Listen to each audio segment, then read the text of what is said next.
Antisemitin, Antisemitismus her. Jeder, na gut, fast jeder, nimmt dieses Wort in den Mund, aber kaum einer weiß, was dieses Wort wirklich bedeutet. Ich höre schon seit langer Zeit diese Phrasen im Zusammenhang mit Juden. Wisst ihr, ich habe mich nie wirklich für das Wort Antisemitismus interessiert, bis mir klar wurde, dass ich selbst nicht genau wusste, was es bedeutet. Habt ihr euch das auch schon mal gefragt? Der Mensch wird nun mal älter, manchmal reifer und sogar weiser. Also dachte ich mir, finde doch mal heraus, was dieses Wort eigentlich wirklich bedeutet. Und vor allem, was genau hat das mit Juden zu tun? Hallo meine Freunde, heute beschäftige ich mich mit dem Begriff Antisemitismus.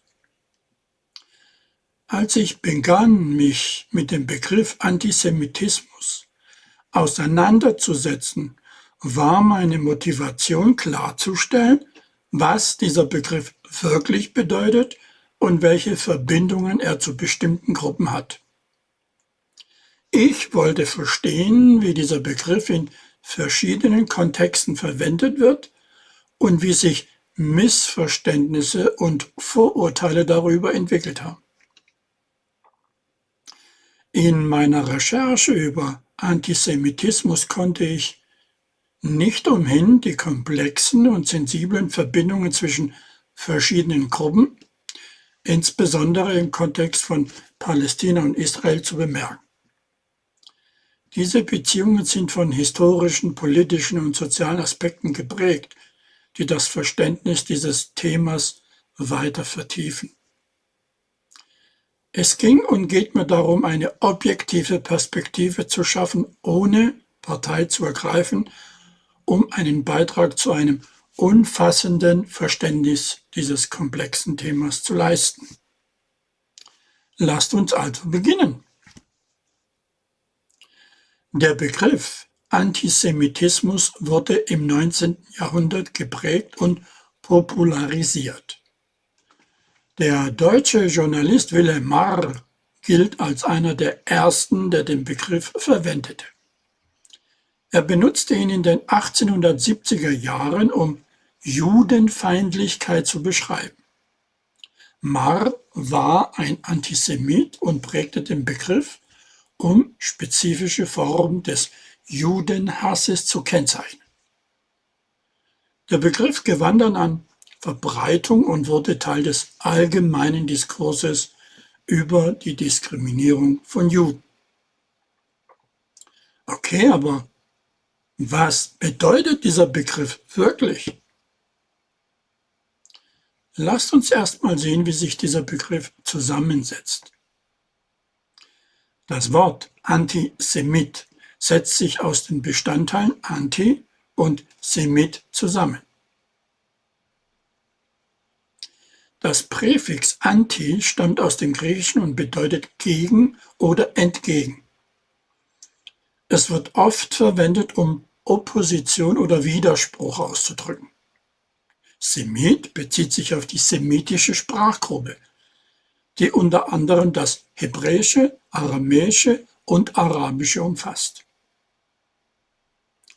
Zusammengefügt bedeutet Antisemit also wörtlich gegen Semiten oder gegen die semitische Sprachgruppe. Lasst uns mal einen genaueren Blick auf das Wort Semit werfen. Denn um gegen etwas zu sein, ist es doch wichtig zu wissen, gegen was ich eigentlich bin, oder? Das Wort Semit selbst hat seine Wurzeln im Lateinischen, genauer gesagt im Begriff Semites, Singular Semites. Dieser lateinische Begriff wurde im 19. Jahrhundert von Deutschen Gelehrten übernommen, um eine ethnolinguistische Gruppe zu beschreiben, die hauptsächlich die semitischen Sprachen spricht. Die semitischen Sprachen sind eine Untergruppe der afroasiatischen Sprachfamilie und umfassen Sprachen wie Hebräisch, Aramäisch, Arabisch, Amharisch und andere. Das lateinische Semites wiederum geht auf das biblische Wort Shem zurück, das im Althebräischen Name oder Ruf bedeutet. Die Bezeichnung semitisch wurde 1781 von dem Göttinger Philologen August Ludwig von Schlözer geschaffen. Die Bezeichnung lehnt sich an die biblische Person Shem an, die als Stammvater der Aramäer, Assyrer, Elamiter, Chaldäer und Lyder gilt. Die heutige Denotation des Begriffs Semit bezieht sich meistens auf die Gruppen von Menschen, die diese semitische Sprache sprechen. Es hat also eine ethnolinguistische Bedeutung und bezieht sich auf diejenigen, die eine gemeinsame sprachliche und kulturelle Wurzel teilen.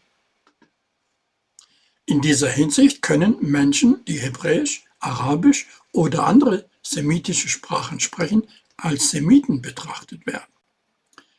Es ist jedoch wichtig zu beachten, dass der Begriff Semit historisch und kulturell komplex ist und nicht nur auf linguistische, sondern auch auf ethnische und kulturelle Verbindungen hinweist.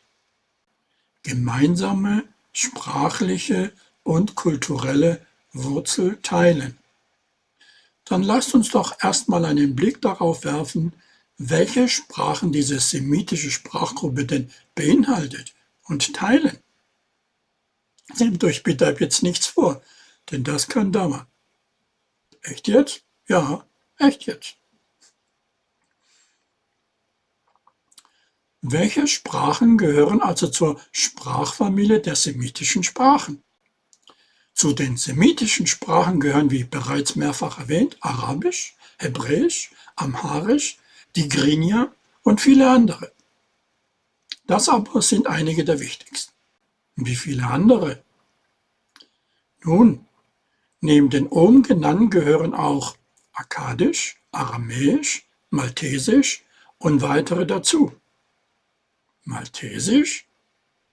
Dieses Malta in Europa? Ja genau, dieses Malta. Wie viele Menschen sprechen eine semitische Sprache? Die semitischen Sprachen werden von Millionen Menschen auf der Welt gesprochen. Die genaue Zahl kann variieren, da es verschiedene semitische Sprachen gibt und ihre Sprecherzahlen unterschiedlich sind. Arabisch ist eine der meistgesprochenen Sprachen weltweit mit hunderten Millionen Muttersprachlern und vielen Millionen Menschen, die es als Zweitsprache verwenden. Hebräisch wird hauptsächlich von der jüdischen Bevölkerung gesprochen und hat mehrere Millionen Sprecher. Amharisch und Tigrinya sind Sprachen, die in Äthiopien und Eritrea gesprochen werden und jeweils mehrere Millionen Sprecher haben. Zusammenfassend kann man also sagen, dass es viele Millionen Menschen gibt, die semitische Sprachen als ihre Muttersprachen verwenden oder sie als Zweitsprache sprechen. Wenn ich jetzt eine Schätzung abgeben müsste, wie viele Menschen semitisch sprechen und wie es dann unter den einzelnen Gruppen verteilt ist, bitte. Erstens Arabisch. Arabisch ist die meistgesprochene semitische Sprache. Es wird von hunderten Millionen Menschen als Muttersprache gesprochen und von vielen Millionen als Zweitsprache verwendet. Zweitens, Hebräisch. Hebräisch ist die Sprache der jüdischen Bevölkerung und wird von mehreren Millionen Menschen gesprochen, hauptsächlich in Israel. Drittens, Amharisch und Tigrinya. Diese beiden Sprachen werden in Äthiopien und Eritrea gesprochen. Jede dieser Sprachen hat mehrere Millionen Sprecher, wobei Amharisch tendenziell mehr Sprecher hat als Tigrinya. Zusammenfassend könnte man sehr grob schätzen, dass die Zahl der Menschen, die semitische Sprachen sprechen, im Bereich von mehreren hundert Millionen bis zu 1 Milliarde liegen könnte. Bitte beachtet, dass dies nur eine grobe Schätzung ist und die genauen Zahlen können variieren. Hier sind die drei Hauptgruppen der semitischen Sprache. Erstens, nordwestsemitische Sprachen. Dazu gehören das Hebräische und das Phönizische. Zweitens, nordostsemitische Sprachen.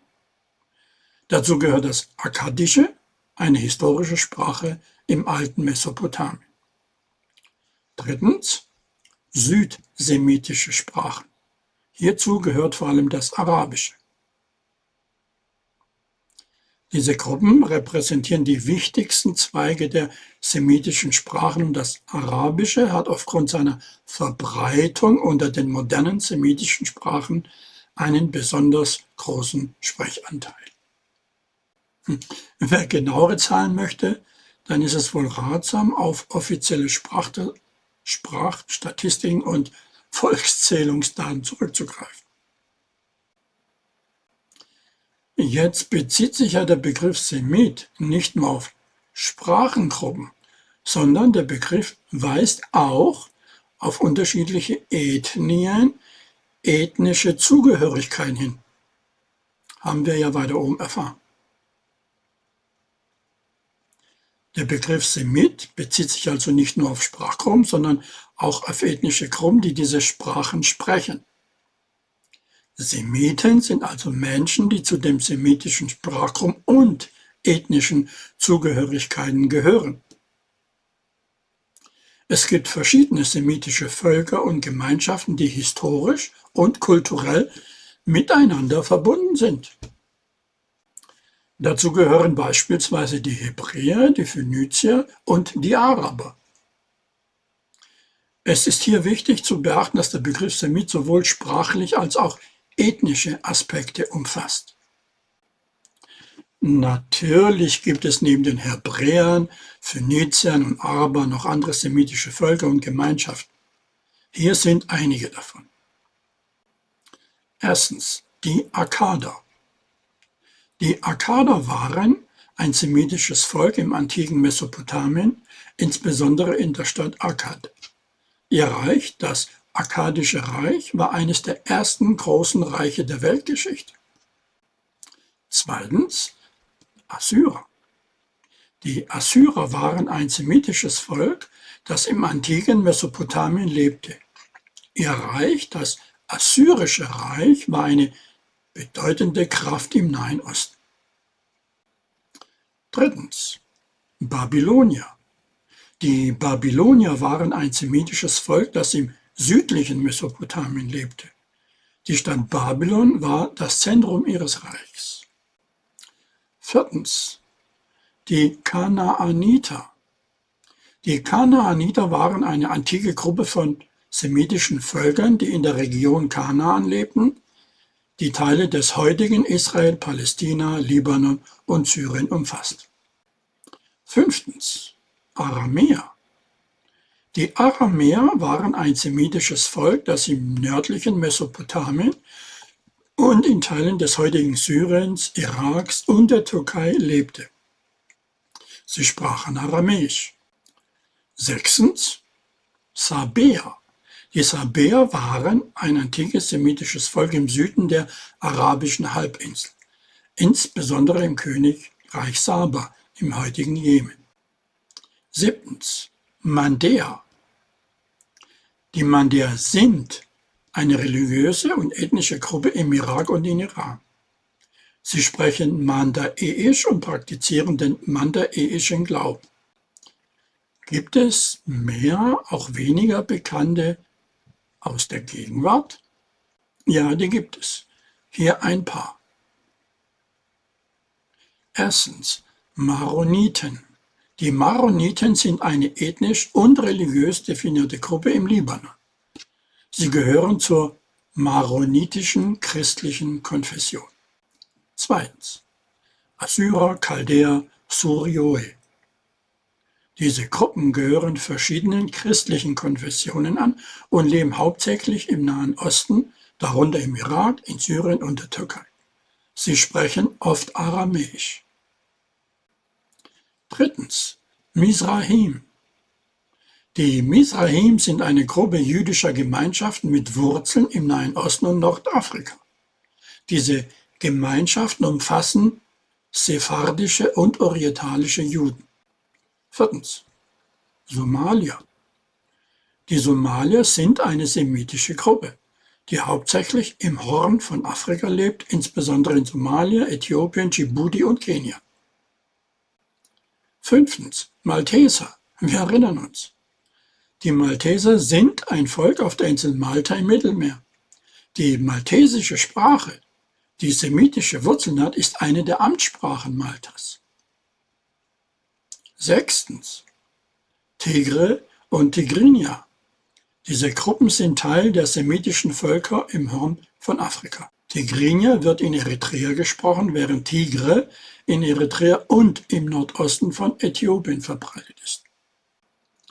Diese Gegenwartsbeispiele repräsentieren nur einen kleinen Ausschnitt der Vielfalt semitischer Gruppen in verschiedenen Regionen dieser Welt.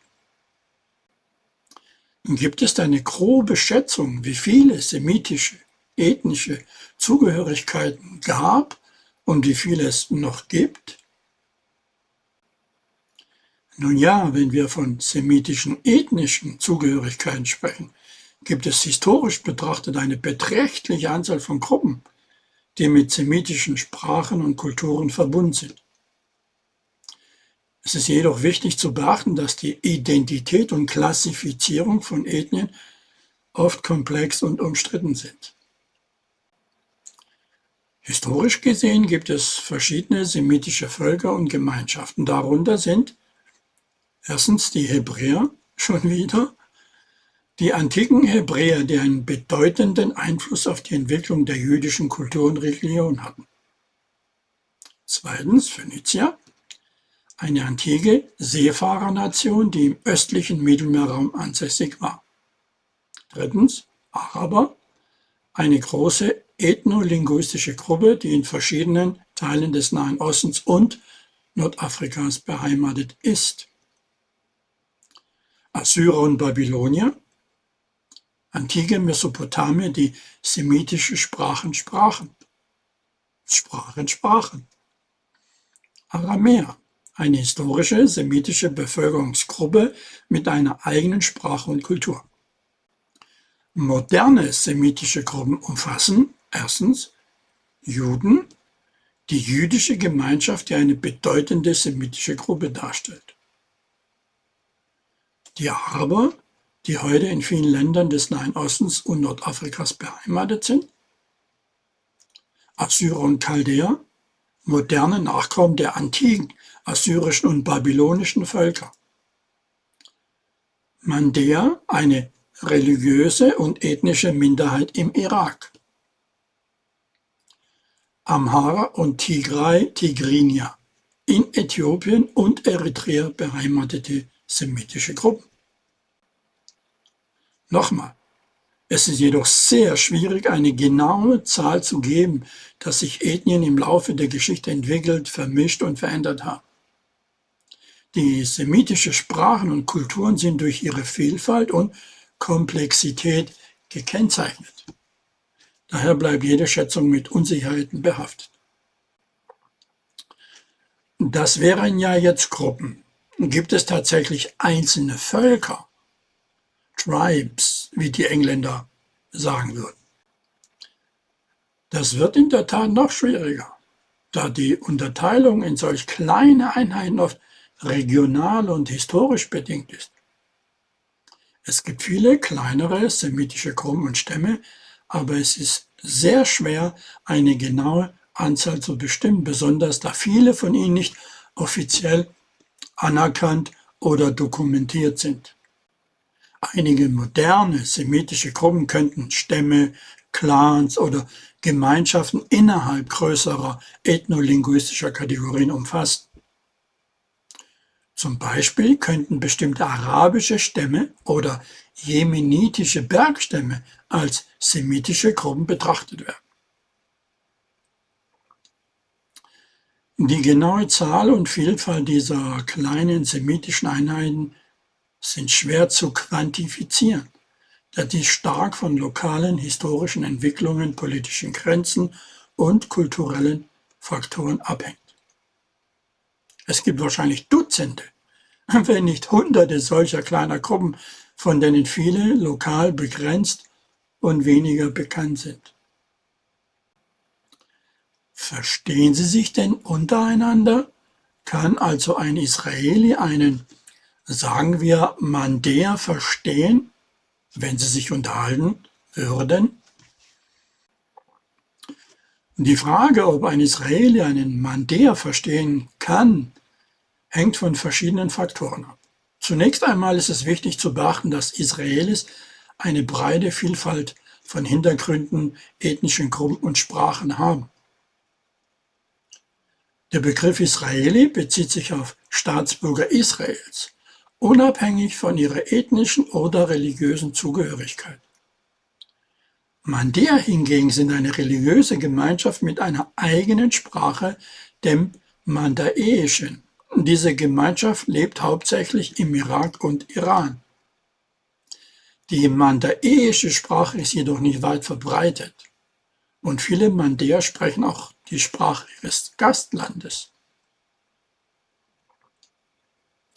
Wenn ein Israeli also Mandaeisch spricht oder die Sprache des Mandäers beherrscht, könnten sie sich wahrscheinlich besser verständigen.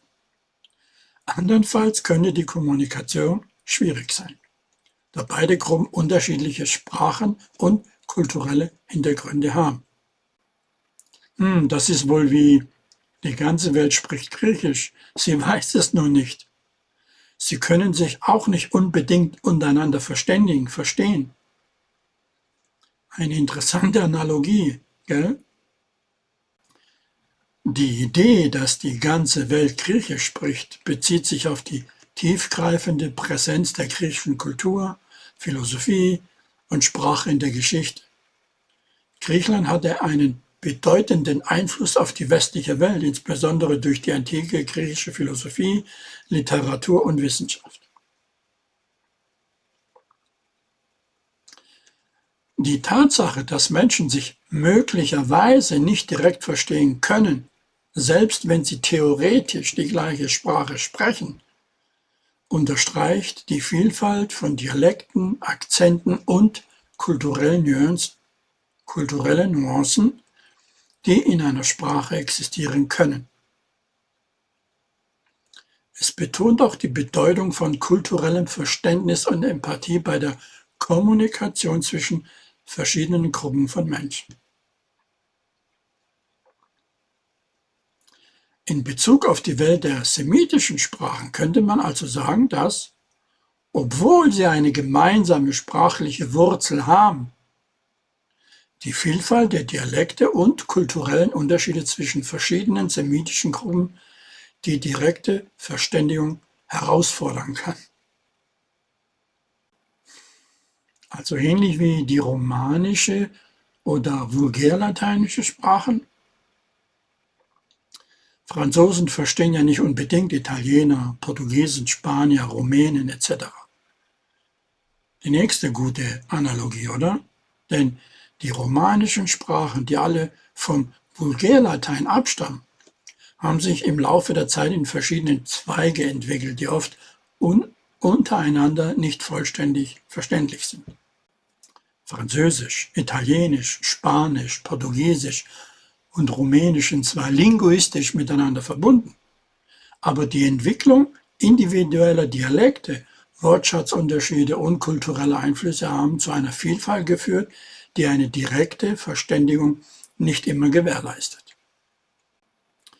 Es ist faszinierend zu sehen, wie Sprachen sich entwickeln und divergieren, beeinflusst von regionalen Unterschieden, historischen Ereignissen und kulturellen Einflüssen. Das trägt zur kulturellen Vielfalt und Reichtum bei, kann aber manchmal auch zu Herausforderungen in der direkten Kommunikation führen, oder? Wenn mich jemand jetzt fragen würde, ob ein Jude einen Mandaeer verstehen würde, wäre meine Antwort die gleiche. Denn die Frage der gegenseitigen Verständigung zwischen verschiedenen semitischen Gruppen, wie zum Beispiel zwischen einem Juden und einem Mandäer, könnte ähnlich behandelt werden, ja. Obwohl sie eine gemeinsame semitische Wurzel haben, können sich spezifische Dialekte, kulturelle Einflüsse und regionale Unterschiede im Sprachgebrauch im Laufe der Zeit entwickelt haben. Und daher ist die Verständigung möglicherweise nicht automatisch gegeben und hängt von verschiedenen Faktoren ab. Es ist sehr interessant zu beobachten, wie diese Vielfalt in Sprache und Kultur zu einer reichen Mosaikstruktur beiträgt, aber gleichzeitig auch eine Herausforderung in der direkten Verständigung mit sich bringt. Wird das historische und das moderne, heutige Palästina zu den Semiten gezählt? Ja, in der Tat. Die Bevölkerung des historischen und modernen Palästina wird allgemein als semitisch betrachtet. Die Semiten sind eine ethnolinguistische Gruppe, zu der verschiedene Völker im Nahen Osten gehören. Darunter diejenigen, die historisch in der Region Palästina gelebt haben und die dort heute noch leben. Dies schließt sowohl die hebräische Bevölkerung als auch die arabischsprachige Bevölkerung ein. Daher können Menschen, die historisch und gegenwärtig in Palästina leben, als Teil der semitischen Gruppen betrachtet werden. Ja. Es schlagen sich also Semiten gegen Semiten? Okay, ich formuliere um. In Bezug auf den Israel-Palästina-Konflikt, aktuell wird ja dort Krieg geführt, kämpfen also Semiten gegen Semiten, denn beide gehören derselbe Ethnie an, den Semiten, oder global, neutral, isoliert betrachtet. Und das nicht nur historisch. Ja, wenn wir die Beteiligten im Israel-Palästina-Konflikt isoliert betrachten und ethnolinguistisch kategorisieren, könnte man tatsächlich sagen, dass Semiten gegen Semiten kämpfen. Beide Gruppen, Juden und Araber, können als semitisch betrachtet werden. Genau genommen sind sie es auch. Mancher könnte jetzt hier einwenden, dies ist jedoch eine sehr stark vereinfachte Betrachtung und berücksichtigt nicht die vielen anderen Faktoren, die zu diesem komplexen Konflikt beitragen, Georg. Nun, um das ganze Große zu verstehen, muss man vielleicht doch erstmal mit einfacher Kost beginnen, oder? Das ist oft der beste Ansatz, besonders wenn es um komplexe Themen geht.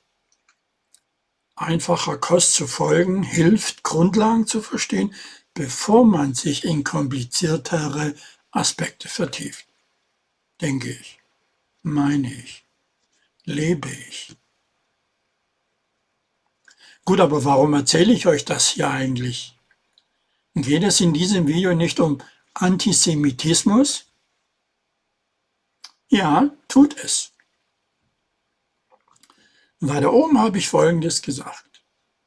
Kann aber manchmal auch zu Herausforderungen in der direkten Kommunikation führen. Was genau meine ich damit? Der Begriff Antisemitismus wird oft in einem Kontext verwendet, der eine feindselige Haltung, Diskriminierung oder Vorurteile gegenüber Juden bezeichnet. Wie oben erwähnt, setzt sich Antisemitismus aus Anti, Semit und die Nachsilbe Ismus, eine Ideologie, eine Idee zusammen und bezieht sich speziell auf die Feindseligkeit gegenüber Juden als ethnischer oder religiösen Gruppe. Die genaue Beschreibung zu Ismus findet ihr in der Videoreihe Rassismus gibt es nicht.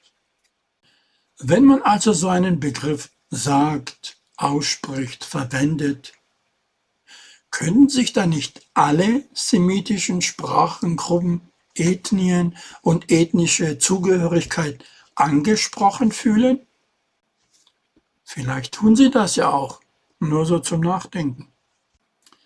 Ich erinnere mich an eine persönliche Situation, in der ich mich über eine einzelne Person geärgert habe und meinen Ärger mit den Worten: „So langsam reicht es mir mit diesen scheiß Ausländern“, laut ausgesprochen habe.